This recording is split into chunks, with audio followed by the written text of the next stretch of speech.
Go for it. Friggin' what up, dude? Strider Wilson, and I'm the host of this podcast that's mine. Going to be called History is Dank. History is Dank with Strider Wilson. Dankness from the past. Friggin' what up, dude? Welcome back to another ep of History is Dank. Dude, I'm your host, Strider Wilson.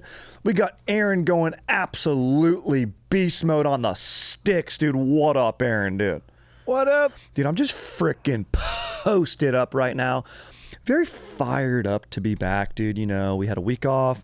Our boy Harmony was here, dude. We talked about unchill medieval jobs, dude. I started watching the show, which inspired today's episode, which is what I wanted to say, which we'll get into in a little bit, but started crushing the show, Chief of War. You watching that? No, is it any good? It's Dank. Okay. Takes place post Captain Cook. We mentioned Captain Cook and his exploration, or his, should I say, demise. Spoiler alert, of the Hawaiian Islands. This takes place, it's Jason Momoa. He's a chief of war. He's not like the king or whatever, but he's like, I guess in these, you know, in the kingdoms, the different kingdoms of Oahu, the kingdom of Maui, kingdom of Hawaii. The kings have like their war chiefs who are like badass bros, and Jason Momoa is one of them. And you know, you get intertwined with explorers and, you know, Scottish captains and Spaniards, and it's cool. It's good. You know, the island kingdoms have their own inner turmoil taking place, but there's always the ever-present threat of the you know, European explorers and their exploits coming to the islands. So it's pretty badass. And Momoa's so jacked. Yeah. I mean, it was tough to get into. You know, in television, how there's a phrase, jump the shark, like when the Fonz literally jumped a shark. And it's basically for, you know, what that means is the believability factor or the storytelling has just gone too far. It's just, people are out after that. They're out of ideas. That's correct. They are now out of ideas. Usually happens around season 4 for shows. Literally in episode 1, Momoa wrestles a shark. I'm not kidding you, dude. But like they're kind of smart. Like they use this like powder to sedate it. Like they catch like a mako shark and he like jumps in and sedates it by like rubbing stuff in its gills, like this like root or whatever. Cocaine. Yeah, some sort of cocaine. Yeah, the shark just gets too. It goes full, and then it becomes a sci-fi. It starts on Apple TV and then immediately switches over to the Sci-Fi Network platform, and it's now Cocaine Shark. They didn't do Cocaine Bear was a movie, right? But they definitely did Sharknado. Yeah. They did something stupid. Yeah. But I love it. Or they ground up macadamia nuts and the sharks are allergic. Dude, a lot of animals are allergic to macadamia nuts. I'll go out on a limb and say it right now. Macadamia nuts, don't like it. Do nothing for me. I like them in a cookie, you know, with some white chocolate. Sure. Not last cookie I'm going to reach. I mean, like it's fine, but I'll never reach for that cookie first. Like if that's in an ensemble of cookies. Yeah, probably not. I'm liable to go. Choice. I'm going to go oatmeal cookie before I do that. Oh, no. I'll go this before oatmeal. I might go oatmeal. I'm a savage like that. Oh, yeah. Oh, you better believe it. But I'll tell you right now, Momoa, dude could crack a macadamia nut between his ass cheeks. The guy's jacked. I'm telling you right now, it's nice. Momoa might be the coolest dude for me right now. He might be. As far as coolest dudes go, Momoa's up there for me. He hosted the last Black Sabbath show. Did he really? The one in Birmingham that Ozzy was in the chair for? Yeah.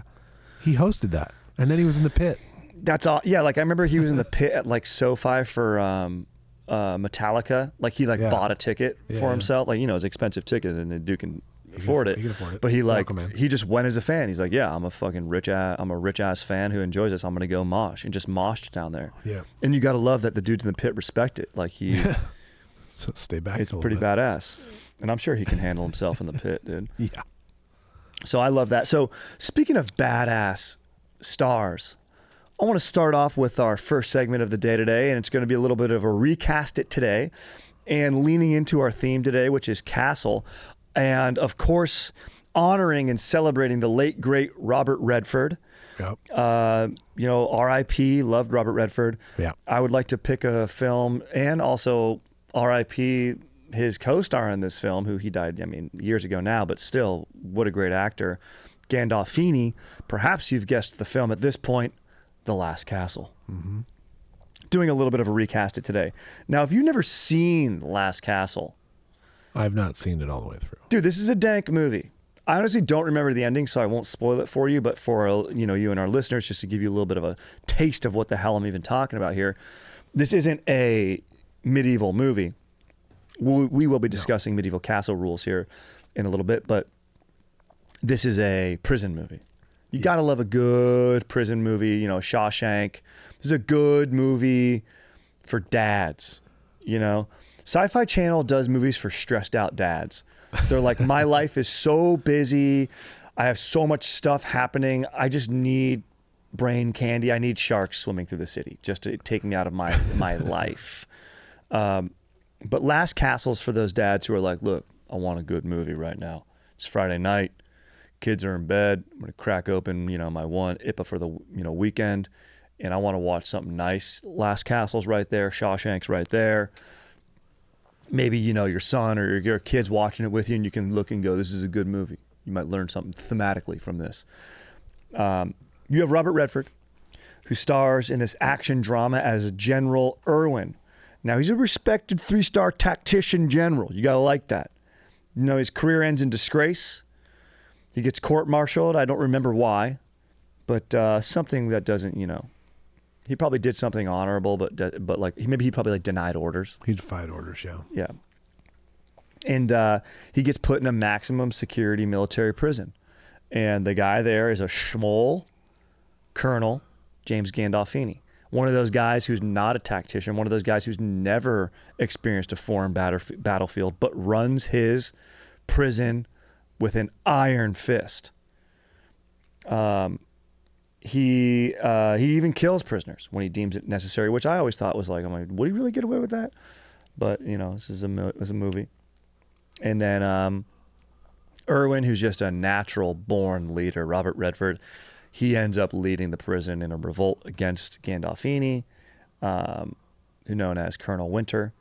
Cold person, Colonel Winter, and who's the warden. And you'll see what ends up happening. I won't spoil it, but I kind of don't remember. I do remember a few sequences.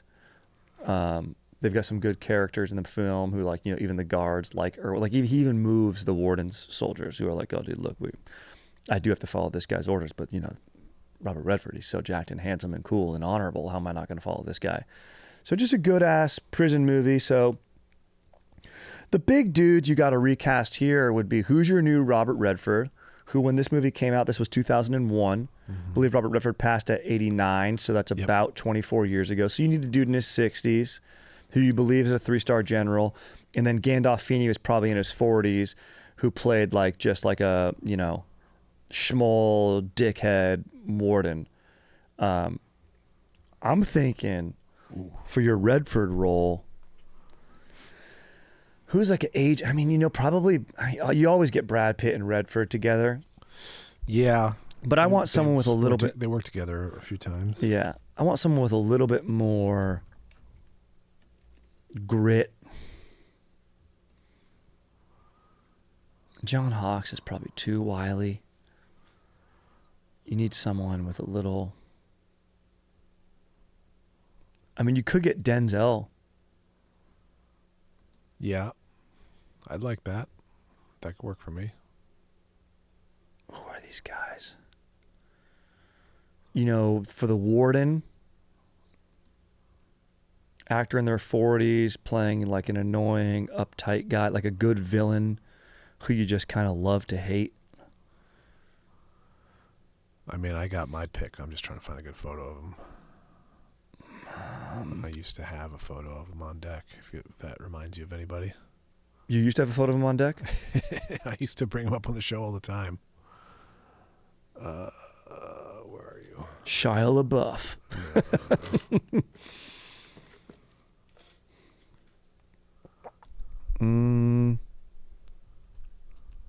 This would be a great segment if we had Collins, dude, or a chat. Be like, dude, hit me with who you got right now.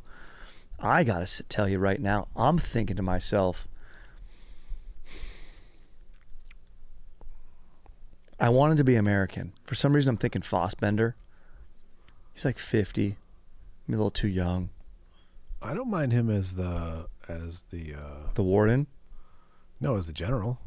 I was thinking of him as Robert Redford, but then I was like, maybe he's got to go younger. Like an actor in their 60s who plays the general, who maybe had a little bit of an action star background. Dude, what about my boy Nick Cage? Put him in every movie. Come on, let's go. Give me some Nick Cage, bro. Sure. Give me some. I mean, dude, McConaughey. Yeah? McConaughey could do it. He's probably 50. No, he's probably pushing 60. Yeah, McConaughey might be the move. He just has to he really has to get like a haircut. He does. He has to have the general look, which he could do. He's had like the clean cut look before. You know, and this would be a fun role for him, I think. Is Kurt Russell too old? Might be. Might be, but I love Kurt Russell. Get him back in he might be too old. Playing a wise general.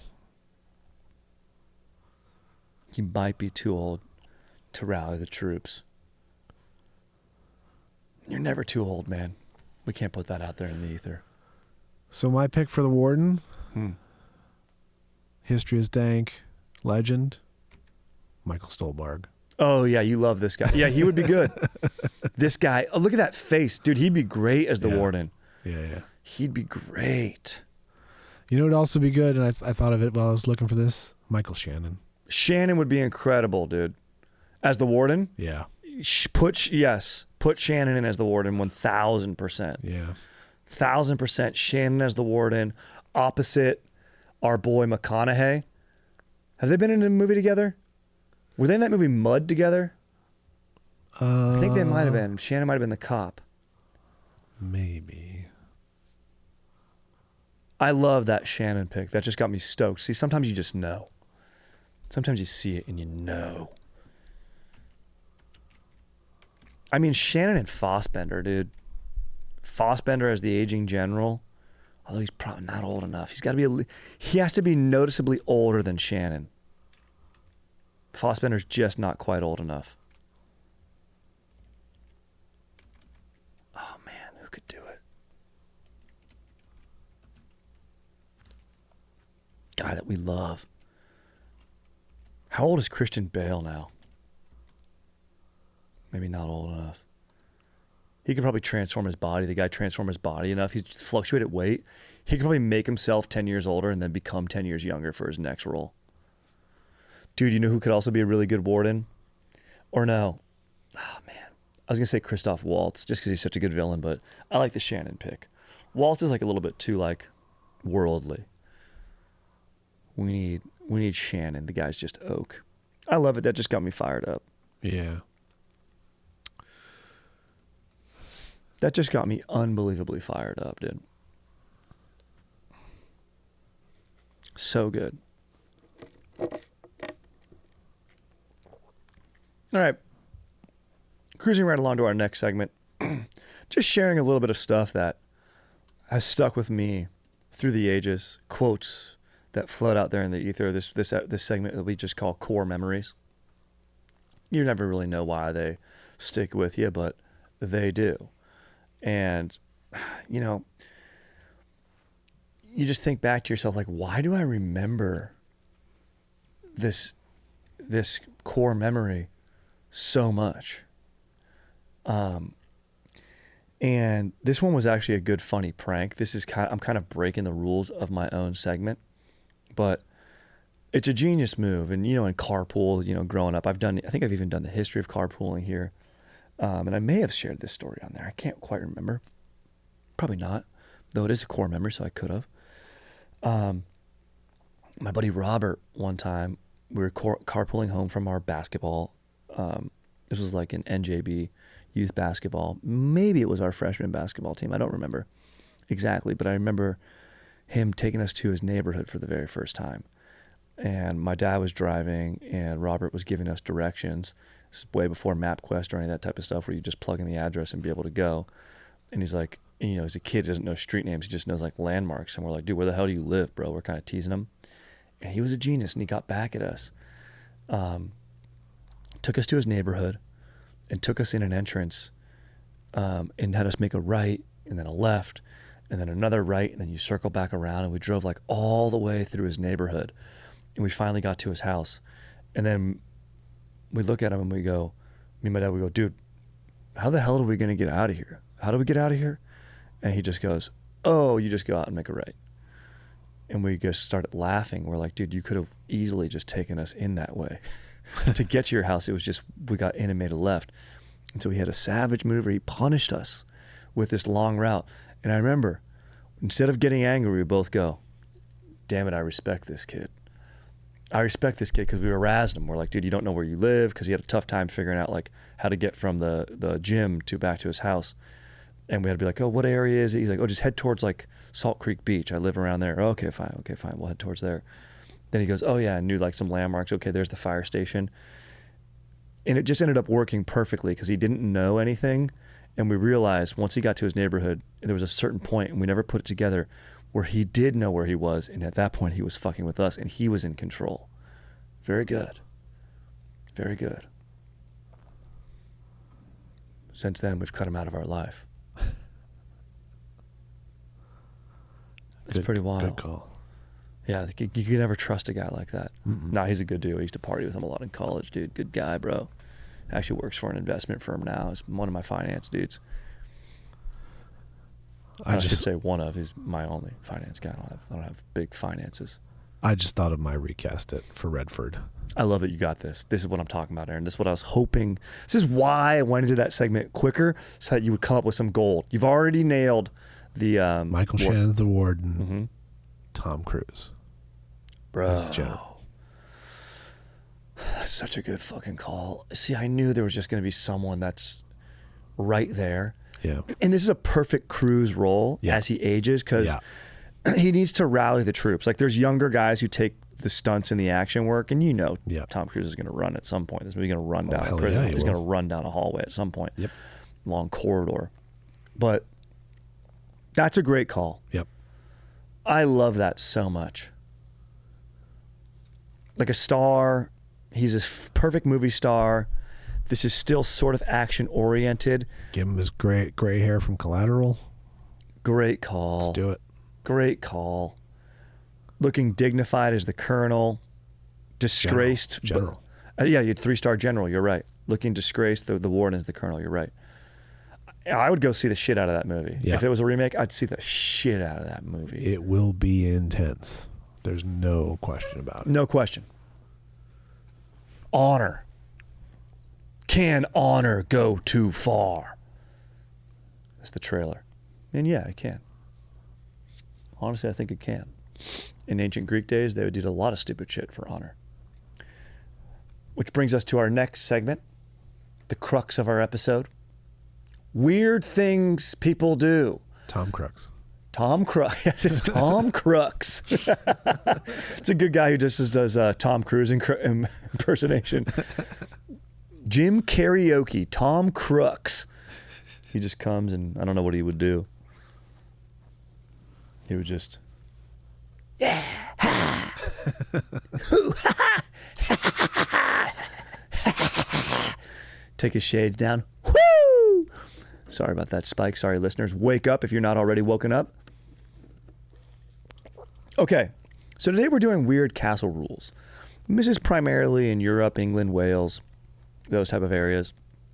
I can look up some more stuff on the spot if we get excited and want to look up some other things. We're going to start a little bit less weird and get weirder. Let's start with some guard punishments. If you're a castle guard, you're one of those dudes standing there with one of those long axe spears, you know what I mean, or a cool spear. You're wearing one of those. I'm picturing those dudes that play like this, like the Swedish guard in that guard of the Vatican. You know what I mean? Oh my God, those they're guys so silly looking. Those guys look so dumb. They're dressed like jesters, but they're soldiers. Correct. Or like even like Swiss guard. The Swiss guard. Yeah. And then also you have your beef eaters, like the Jin. You have those guys, very odd looking dudes. It's probably punishment alone to wear that outfit. That's probably punishment. You can't be taking a leak's got to be a real burden. But If you're a guard, you got to watch the castle. I mean, that's your duty. You got to make sure no one sneaks in and tries to assassinate the king or the leader or whoever it is, the lord, the duke of that era, of that castle. So now higher ranking guards, the punishment was if you forgot your watch or your timepiece. This is later on when watches exist or whatever it was that you would keep time with. Your fucking mobile sundial, or if anything broke equipment wise, you would have to jump into the moat. That sucks. People toss dookies in there, turds.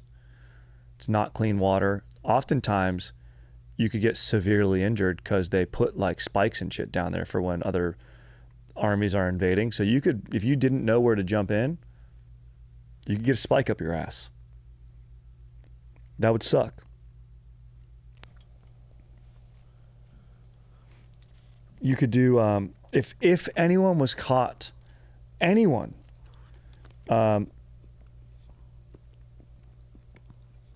would have to jump into the moat. Sometimes you'd have to stay in the moat for a certain period of time. Could be a couple days.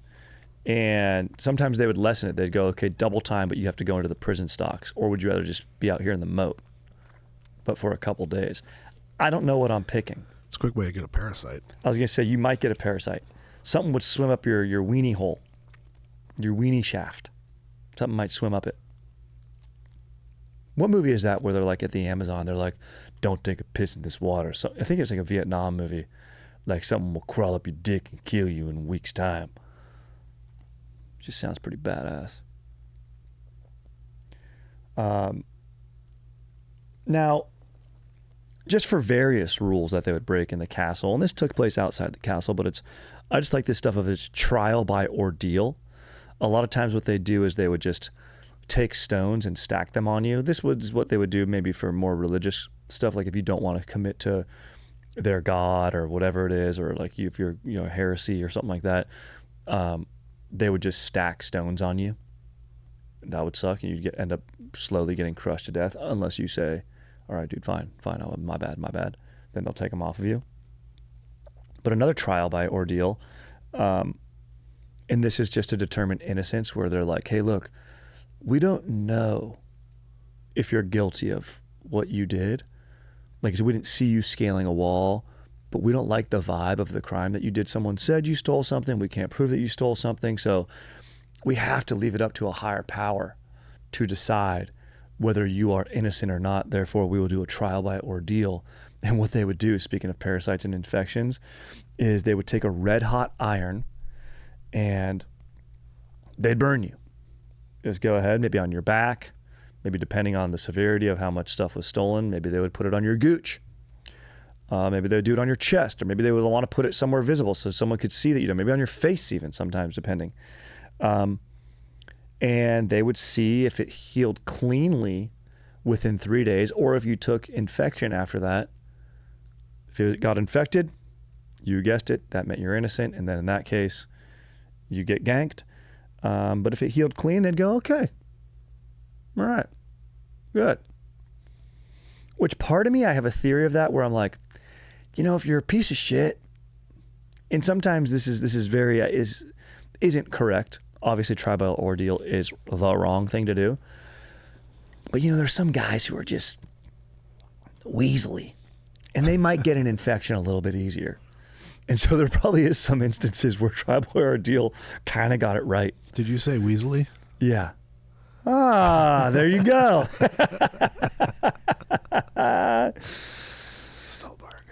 Stahlbarg would be a dude to, recommend a trial by ordeal. I could see him doing that. Okay. I love etiquette. I love castle etiquette. I love rules around etiquette. So, when the monarch eats during royal banquets, no one could begin eating until the monarch did. So, sorry, ladies, you don't begin to the lady on your left unless the lady was a monarch. Then I guess you're doing it right. Well, it was like a queen or something like that, right? And then when the meal ended, everyone, it only ended when the monarch finished eating. So if he ate fast, you better hurry up. So that's why people hung out with Henry VIII. Did he take forever? It was huge. You're right. It took a lot of time to grub down. Maybe the servants would have to just keep bringing in more courses. Oh, there's more courses. There's more courses. But then the monarch could be like, I am finished. Then everyone else has to just be done. And if you break the rules, there are punishments. I've mentioned a baker's dozen rule before. For those of you that don't know, go back and you can check that. I think we did a whole, actually I think you did a whole segment on that. That might have been only on the Patreon. But a baker's dozen, since, it's not an exact science when you're baking something and the size of the loaf and everything like that. And, especially during difficult times, the punishment was very harsh for bakers. If you ripped off people, you could bake them little tiny rolls and technically, that's still a dozen, here you go. So what they would do is the baker would always throw in the 13th in order to ensure that they never got punished for their crime. So because it was regulated by the weight of the bread was priced. So they couldn't also overcharge you. Maybe they bake more and they go, that's a dozen, you owe me more money for that. So the baker could really be getting away with murder. But to ensure that they didn't, they threw in that 13th loaf for every dozen they sold. Let's see.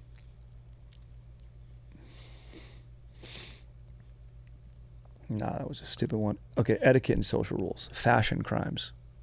Oh, boy. We love fashion crimes. Faux pas. So we know this. This goes back to Roman times. If you're a senator on your tunic or your, what the hell they call that? That's your tunic, right? Or your robe or toga. Mm-hmm. Your toga parties. Fuck yeah, so sick. Purple would be the sign of the Senate and royalty. There's always been fashion and headdresses and necklaces and tattoos and certain pieces. So this isn't anything that's too inventive, but you could only wear clothes based on your social rank. I don't know why I just did that. If your tunic, if you were a male and your tunic didn't cover your buttocks, so thinking back to those Swiss Guard, how you have those skinny tight pants, or a jester's tunic comically would be above the buttocks, so you were able to get away with it a little bit because it was funny. But if you went out on a social outing and you wanted to show a little bit of your ass, so you've been working out, doing squats, doing RDLs, and you're like, look, I have a good ass. I want people to see this. You could get kicked out of the castle. You could get banished. Pretty much it would just be banishment. Also, punishment did depend on your social rank. Right? Why do I keep doing that? So what the hell's wrong with me? Rank. Have I freaking developed a lisp on this episode? Here's one of my favorites. Do not blow your nose on someone's tablecloth. This is one of those medieval, they say, oh man, that's medieval, basically with punishments. Yeah. This is a medieval rule that I think is good still. This is why I hate cloth napkins, though. Dude, yeah, no. I got to blow my nose when I eat. So do I. And that's why back then they didn't have paper napkins. So you had to blow your nose somewhere. You better bring your own handkerchief. Yeah. Or you better have a servant who's your dude. That you're like, put your hand out. You blow your nose. I blow my nose in your hand. Open your mouth. Something just like that. Dude, you better have someone that's job is that. Swiss Guard. No one will notice this on your uniform. Yeah, no one's going to notice. And back then people were probably just doing the nastiest stuff. Dude, the teeth, the breath. Yeah. Oh, God. Back then, ladies probably preferred, dare I say, doggy style or reverse cowgirl. No one wants someone just breathing on you. Oh, goodness gracious. That's why missionary probably is the most loving position. Just to have someone's face and hot breath in your face. Back in medieval times, goodness gracious. Yeah, you do not blow your nose into someone's napkin, dude. Aaron, this is good to know. Those pointy shoes were actually banned. You could not have extremely long, pointy shoes called krakos. They're popular in the 15th century. But it was banned. You could have it no more than 2 inches because they were feared that assassins would wear them and come in and take you out. Sure. Makes sense. Sure. A little bit of a roadhouse action, click your boot, knife pops out, something like that. Makes sense. Let's see. You could spit on the floor inside, but not when someone was looking. Okay. Let's see. let's see.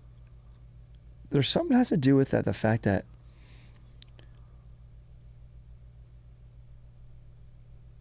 no, that's stupid. We know that you can't turn your back on royals. That makes sense. Hygiene. I mean, let's get into it. And then we'll keep it moving after this. Get into a thank call, because I mean, just think about the castle was probably like the cleanest part of what was going on, and it was still gross by modern standards. Yeah. Like they did studies like if you would have just taken a bath, the plague would not have spread nearly as much. Yeah. They didn't have soap. Yep. And everyone's living on top of each other. You should just throw your shit and piss in the street in a bucket and walk by it.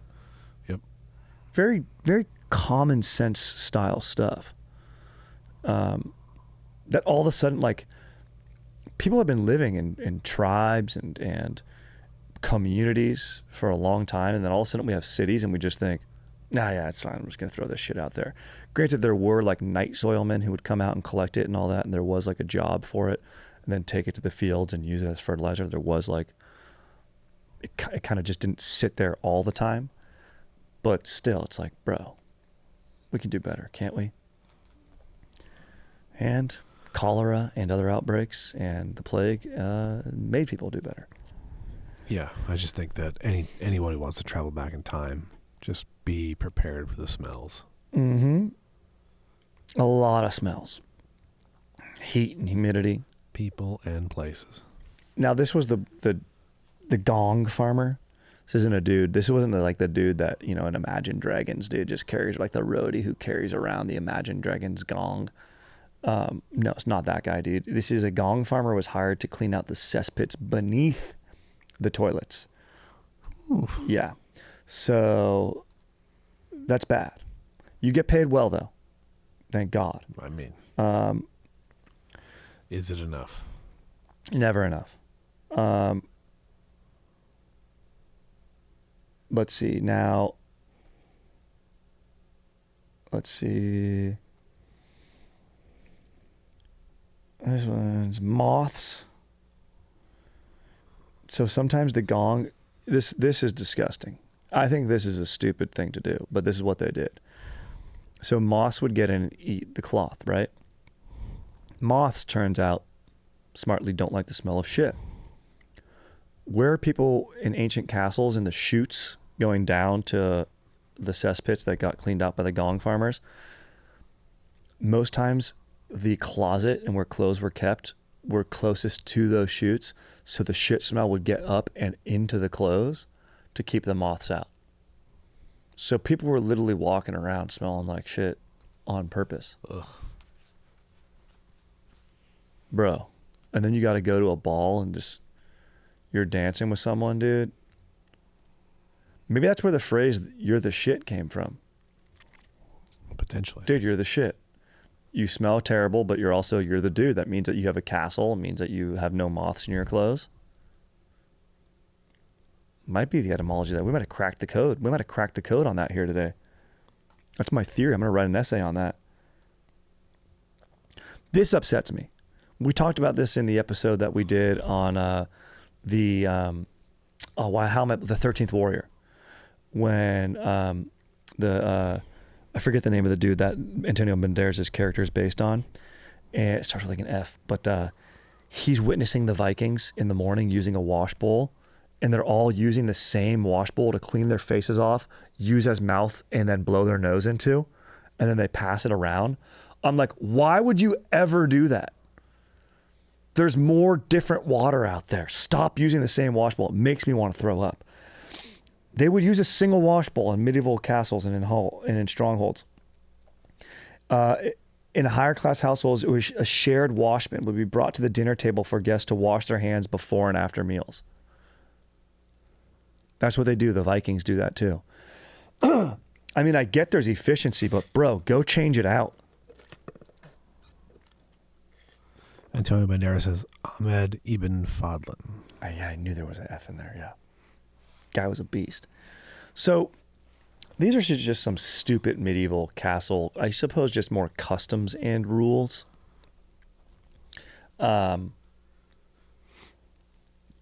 Yeah, bro. I mean, if I was in medieval times, I'd want to be living in the castle, but still, that sucks. Yeah. I mean, you had a guy's job who was a rat catcher because you had just gross shit. Not to mention there's ghosts. Yeah. You know there's always ghosts. Yeah. So check out The Last Castle. Check all that stuff out. Now I'm just going to go ahead and do a little thank call right here. We are going to go ahead and we're going to thank call the movie theater, dude. Just for being a place Thank where you I for can calling AMC Theaters. post up. Please note, due to high call volume, we are unable to There's respond no to high call requests for volume. showtime information. Please visit us online Who's at calling the movie theater? amctheaters.com There's no or download our free AMC app for Nonsense. easy access to showtimes. Again, that's Due to not wanting to pay amctheaters.com, someone to answer or the you can phone, download our free app for quick access Call to times could showtime be longer. information. Exactly. If you would like to speak to a theater associate, please press 0. Yeah. Having dank snacks.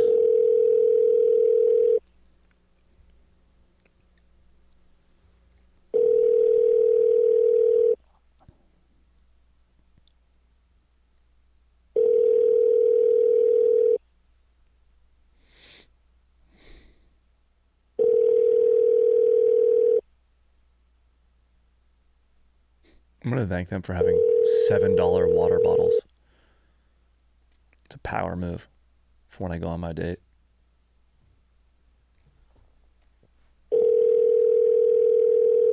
It makes me seem rich, dude.